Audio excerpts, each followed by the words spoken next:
Los esbirros despojaron a nuestro Señor de su capa, del cinturón con el cual lo habían arrastrado y de su propio cinto. Le quitaron después la sobrevesta de lana blanca, y como no podían sacarle la túnica sin costuras que su madre le había hecho, a causa de la corona de espinas, le arrancaron sin miramientos esa corona de la cabeza, abriendo de nuevo todas las heridas. No le quedaba más que su escapulario corto de lana sobre los hombros y un lienzo alrededor de los riñones. El escapulario se había pegado a sus heridas cubiertas y sufrió dolores indecibles cuando se lo quitaron. El Hijo del Hombre temblaba, estaba cubierto de llagas, sus hombros y sus espaldas estaban desgarrados hasta los huesos. Le hicieron sentarse sobre una piedra y le colocaron otra vez la corona sobre la cabeza. En ese momento le arrancaron también el lienzo que llevaba ceñido a la cintura, con lo que dejaron al Salvador desnudo ante todos ellos, gente pervertida. Le ofrecieron de beber un vaso de vinagre con hiel, pero él, sin decir nada, volvió la cabeza y no lo tomó. Pero cuando lo tomaron otra vez agarrándole de sus brazos, destapando así la desnudez que él intentaba cubrir, se oyó el murmullo y la protesta de los amigos de Jesús. La madre rezaba fervorosamente y quería quitarse el velo para dárselo a él, pero en ese momento un hombre llegó corriendo, se abrió paso entre los esbirros y ofreció a Jesús un lienzo, que éste aceptó agradecido y con él se cubrió. Este hombre, llamado por las oraciones de la Santísima Virgen, solo dijo: ¿ni siquiera vais a dejar que se cubra? Y desapareció tan precipitadamente como había aparecido. Era Jonadab, un sobrino de San José. No era un seguidor de Jesús, pero era un hombre honesto. Ya se sintió muy irritado cuando vio que Jesús había sido desnudado para la flagelación, y mientras subían hacia el Calvario, él estaba en el templo, pero las oraciones de la Santísima Virgen le dieron una revelación interior y fue hacia allí a prestar este servicio a Jesús. A continuación tumbaron a Jesús sobre la cruz y, extendiendo su brazo derecho sobre el madero derecho de la cruz, lo ataron fuertemente. Uno de ellos puso la rodilla sobre el pecho, el otro le abrió la mano, y un tercero apoyó sobre la carne un clavo grueso y largo, y lo clavó con un martillo de hierro. Un gemido suave y claro salió del pecho de Jesús. Su sangre salpicó los brazos de sus verdugos. Los clavos eran muy largos, la cabeza chata y el ancho de una moneda. Tenían 3 caras, eran del grueso de un dedo pulgar. La punta sobresalía por detrás de la cruz. Después de haber clavado la mano derecha de nuestro Señor, los verdugos vieron que la mano izquierda no llegaba al agujero que habían abierto. Entonces ataron una cuerda al brazo izquierdo de Jesús y tiraron de él con toda su fuerza hasta lograr que la mano coincidiera con el agujero. Esta brutal dislocación de sus brazos lo atormentó horriblemente. Su pecho se levantó y sus piernas se contrajeron. Los esbirros se arrodillaron de nuevo sobre el cuerpo y hundieron otro clavo en la mano izquierda. Los gemidos se oían en medio de los martillazos, pero no despertaron a los verdugos ninguna piedad. Los brazos de Jesús extendidos llegaban a cubrir completamente los brazos de la cruz. La Santísima Virgen sentía en sí misma cada insulto y cada nuevo tormento infligido a su Hijo. Estaba pálida como un cadáver y sus gemidos no cesaban de salir de su pecho. Los fariseos se burlaban de ella y la increparon. Magdalena estaba fuera de sí, se despedazaba la cara, Sus ojos y sus carrillos estaban sangrientos. Los discípulos llegaron al grupo de las mujeres un poco más lejos. Los esbirros habían clavado en la cruz un pedazo de madera para sostener los pies de Jesús, a fin de que todo el peso del cuerpo no pendiera de las manos, para evitar que los huesos de los pies se rompieran al sostenerlo. Habían hecho ya un agujero para clavarlo de los pies y vaciado un poco de madera para encajar los talones. Todo el cuerpo de Jesús se había contraído hacia la parte superior de la cruz por la violenta tensión que soportaban los brazos, y sus rodillas se habían doblado. Los verdugos le extendieron las piernas de nuevo y se las ataron con cuerdas a la cruz, pero los pies no llegaban al pedazo de madera que habían colocado para sostenerlos.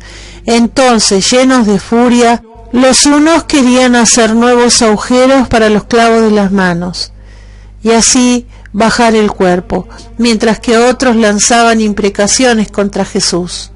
No quiere estirarse, pero nosotros vamos a ayudarle.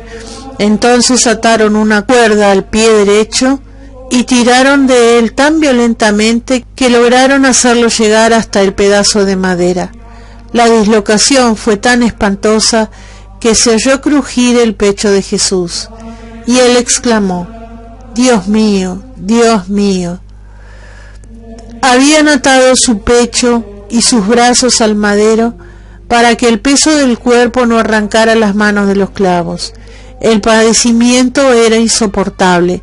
Ataron después el pie izquierdo sobre el derecho y lo taladraron aparte, porque no coincidía con el otro y no podían clavarlo juntos. Tomaron un clavo más largo que los de las manos y lo clavaron con el martillo, atravesando los pies y el pedazo de madera hasta el mástil de la cruz. Esta operación fue más dolorosa que todo lo demás, a causa de la dislocación antinatural de todo el cuerpo. Conté hasta 36 martillazos durante toda la crucifixión. Nuestro Señor no dejaba de rezar entre gemidos, repetía pasajes de los salmos que lo confortaban y de los profetas, cuyas predicciones estaba cumpliendo. No había cesado de orar así en todo el camino del Calvario, y lo hizo hasta su muerte. Yo oí y repetí con él todos estos pasajes, hasta que la inmensidad de mi pena me impidió seguir. Cuando hubieron acabado de clavar a Jesús en la cruz, el comandante de los soldados romanos ordenó que la tabla con las palabras de Pilatos fuera clavada a su vez arriba de todo de la cruz. La Santa Virgen se había acercado a la escena sangrienta, y cuando clavaron los pies de Jesús, ella oyó el estirar y el crujir de sus huesos y sus gemidos. Se desmayó y cayó en los brazos de sus compañeras. La gente se alborotó a su alrededor, y los fariseos se burlaron de ella y de las santas mujeres que la atendían. Unos cuantos discípulos la llevaron al sitio apartado donde estaba antes. Mientras duró la crucifixión, estuvieron oyendo gritos de dolor y de compasión entre las mujeres y voces que decían: ¿por qué no se abre la tierra y devora su iniquidad? ¿Por qué no cae fuego del cielo y fulmina a los malhechores? El sol indicaba que eran las 12:15 cuando Jesús fue crucificado, y en el mismo momento en que elevaban la cruz, en el templo resonaban las trompetas que celebraban la inmolación del Cordero Pascual. Durante la crucifixión, algunos de los esbirros seguían todavía excavando el agujero en el cual iría encajada la cruz, porque la piedra allí era muy dura. En cuanto el Señor estuvo clavado a los maderos, los esbirros ataron cuerdas a la parte superior de la cruz, pasándolas por una anilla fijada en la parte superior de la cruz, y con ella unos alzaron la cruz, mientras otros la sostenían y otros empujaban el pie hasta el hoyo, en donde se hundió con todo su peso, y un estremecimiento espantoso. Jesús dio un grito de dolor a causa de la sacudida. Sus heridas se abrieron, su sangre corrió abundantemente y sus huesos dislocados chocaban unos con otros.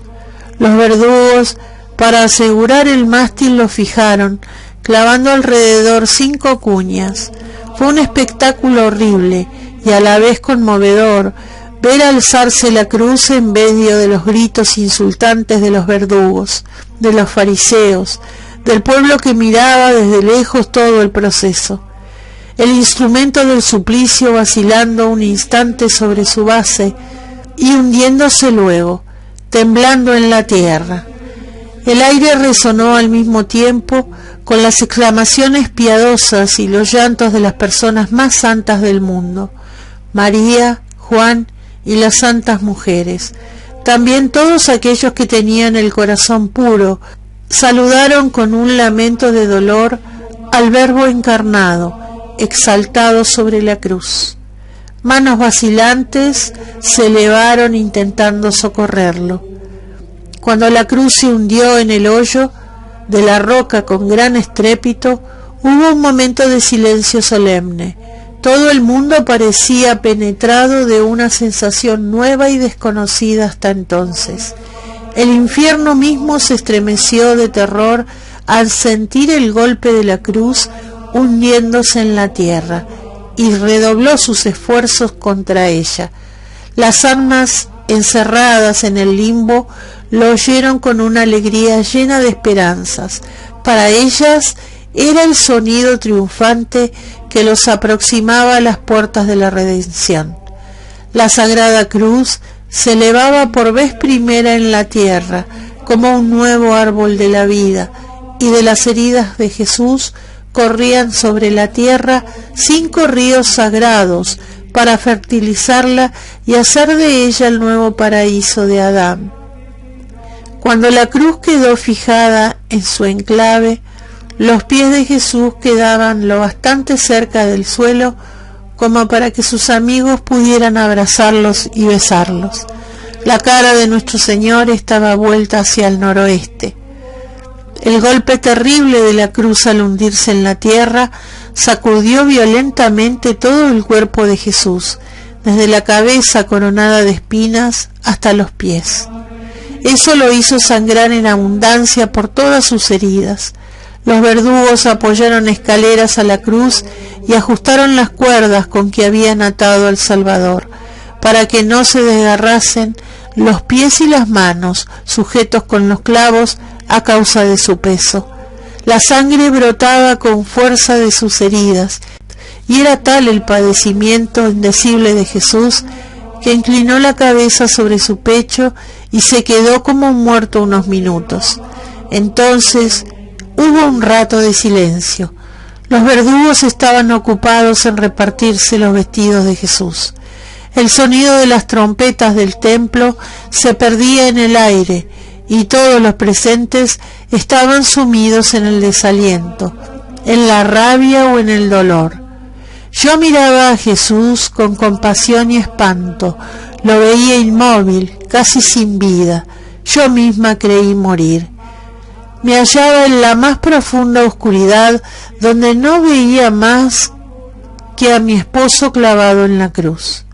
Su cabeza, con la terrible corona y con la sangre que llenaba sus ojos, su boca entreabierta y empapaba sus cabellos y su barba, estaba inclinado sobre su pecho.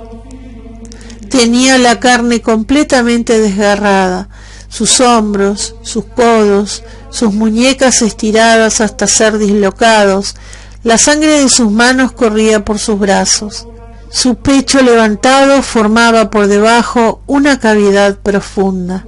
Sus piernas, como sus brazos, sus miembros, sus músculos, su piel toda, habían sido estiradas a tal extremo que se podían contar sus huesos. La sangre goteaba de sus pies sobre la tierra. Todo su cuerpo estaba cubierto de heridas y llagas de manchas negras, azules y amarillas. Sus heridas se habían cubierto a causa de la tensión, y el preciado líquido de su sangre se estaba volviendo cada vez más claro de color y de la consistencia del agua. Su cuerpo sagrado estaba cada vez más blanco, a pesar de las horribles heridas que lo cubrían. El cuerpo de Jesús se veía indescriptiblemente noble y venerable. El Hijo de Dios seguía transmitiendo su bondad, el inmenso amor que lo había llevado a sacrificarse por toda la humanidad. El color de la piel de Jesús, como el de María, era delicado, con una ligera tonalidad rosada. Por las muchas caminatas y los viajes en los últimos 3 años, su cara se había ido volviendo morena. Jesús era de tórax amplio, pero no era velludo, como Juan el Bautista, que lo tenía cubierto de pelo rojizo. Sus hombros eran anchos, sus brazos robustos, sus muslos nervudos, sus rodillas fuertes y endurecidas como las del hombre que ha viajado mucho, los muslos largos y las pantorrillas musculosas. Sus pies eran de una bella forma y sólidamente construidos. Sus manos eran hermosas, de dedos largos y finos, sin ser delicadas. No eran como las de un hombre que las emplea en trabajos penosos. Su cuello era corto, pero sí robusto, su cabeza hermosamente perfeccionada, de frente alta y ancha, y un rostro de óvalo puro. El cabello era de color de cobre oscuro, no era muy espeso, y quedaba abierto naturalmente en lo alto de la frente, para luego caer sobre sus hombros. Llevaba una barba corta y acabada en punta. Ahora los cabellos estaban arrancados y llenos de sangre. Su cuerpo era todo una llaga, y todos sus miembros estaban quebrantados. Los fariseos pasaron a caballo delante de Jesús, llenándolo de injurias, y se fueron también. Los 100 soldados romanos fueron relevados por otros 50. Estos eran conducidos por Abenadar, árabe de nacimiento, bautizado después con el nombre de Ctesifón. El segundo jefe, que se llamaba Casio y recibió después el nombre de Longino, llevaba con frecuencia los mensajes de Pilato. Acudieron también 12 fariseos, 12 saduceos, 12 escribas y algunos ancianos, entre ellos los que habían pedido inútilmente a Pilatos que cambiase la inscripción de la tabla de la cruz, y cuya rabia se había incrementado con la negativa del gobernador. Dieron la vuelta al llano a caballo e hicieron apartar a la Santísima Virgen, que Juan acompañó junto con las otras mujeres. Cuando pasaron delante de Jesús, menearon desdeñosamente la cabeza diciendo: tú que ibas a destruir el templo y levantarlo de nuevo en 3 días, tú que has salvado a otros según dicen, ¿no puedes salvarte a ti mismo? Si eres el Hijo de Dios, el Cristo, baja de la cruz. Los soldados se unieron a las burlas. Sí, es el Rey de Israel, que baje de la cruz y también nosotros creeremos en él. La madre de Jesús, Magdalena, María de Cleofás y Juan permanecían junto a la cruz de nuestro Señor, sin apartar la vista de él. María le pedía interiormente que la dejara morir con él.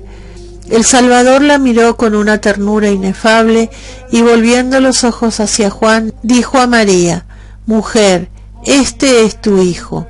Después dijo a Juan: esta es tu madre. Juan, al pie de la cruz del Redentor moribundo, abrazó, transido de dolor, a la madre de Jesús, que ahora era la suya. La Santísima Virgen se sintió tan ahogada de dolor al oír estas últimas disposiciones de su hijo, que cayó sin conocimiento en brazos de las santas mujeres que la llevaban a alguna distancia de la cruz. Sobre el Gólgota Las tinieblas produjeron una terrible consternación cuando el sol empezó a ocultarse. Los gritos, las imprecaciones, la actividad de los hombres ocupados en levantar las cruces, los lamentos de los dos ladrones, los insultos de los fariseos, las idas y venidas de los soldados, la marcha tumultuosa de los verdugos borrachos habían ido disminuyendo. Pero conforme las tinieblas se hacían más densas, los presentes estaban más sobrecogidos y se alejaban más de la cruz. Fue entonces cuando Jesús dijo sus palabras a su madre y a Juan, y María fue llevada desmayada a cierta distancia. Tras eso hubo un instante de silencio solemne. Algunos miraban al cielo, la conciencia de otros se despertaba y volvían los ojos hacia la cruz, llenos de arrepentimiento, y se daban golpes en el pecho. Los que tenían estos sentimientos se juntaron. Los fariseos, aunque tan aterrorizados como los demás, intentaban explicarlo todo con razones naturales, pero cada vez iban hablando más bajo y acabaron por callarse. El disco del sol era de un naranja oscuro, como las montañas miradas a la claridad de la luna. Estaba rodeado de un círculo de fuego y las estrellas brillaban con una luz ensangrentada. Los pájaros caían del suelo, muertos de terror. Las bestias temblaban y los caballos de los fariseos se apretaban estrechamente unos con otros, agachando la cabeza. Las tinieblas lo penetraron todo. El silencio reinaba en torno a la cruz. Todo el mundo se había alejado. El Salvador había quedado sumido en un profundo abandono. Volviéndose a su Padre Celestial, le pedía con amor por sus enemigos, ofrecía el cáliz de su sacrificio por su redención.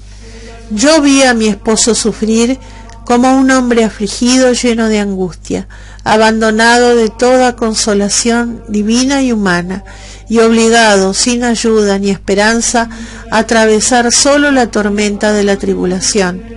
Sus sufrimientos eran inexpresables, y por ellos no fue concedida la fuerza de resistir a los mayores terrores del abandono. Cuando todos los afectos que nos unen a este mundo y esta vida terrestre se rompen, y al mismo tiempo el sentimiento de la ira nos obnubila. La hora de nuestro Señor había llegado, la agonía había comenzado, y un sudor frío cubrió sus miembros. Juan estaba al pie de la cruz y limpiaba los pies de Jesús con un paño. La Santísima Virgen estaba de pie entre Jesús y el buen ladrón, y sostenida por Salomé y María de Cleofás, levantaba los ojos hacia su hijo agonizante. Entonces Jesús dijo: todo se ha cumplido. Después alzó la cabeza y gritó con voz potente: Padre mío, en tus manos encomiendo mi espíritu. Fue un grito a la vez suave y fuerte, que se oyó en el cielo y en la tierra. Después de eso, nuestro Señor inclinó la cabeza y entregó su espíritu. Yo vi su alma como una forma luminosa penetrando en la tierra al pie de la cruz. Juan y las santas mujeres cayeron a tierra cubriéndose la cara. Cuando el Señor exhaló su último suspiro, la tierra tembló y se partió el suelo de roca entre la cruz del Salvador y la cruz del mal ladrón. La lúgubre naturaleza dio testimonio de una manera tremenda e inequívoca de que su Cristo era el Hijo de Dios. Todo se había cumplido. La tierra tembló cuando el alma de Jesús abandonó su cuerpo. Ella le reconoció como su Salvador, mientras el corazón de sus amigos era traspasado por una espada de dolor.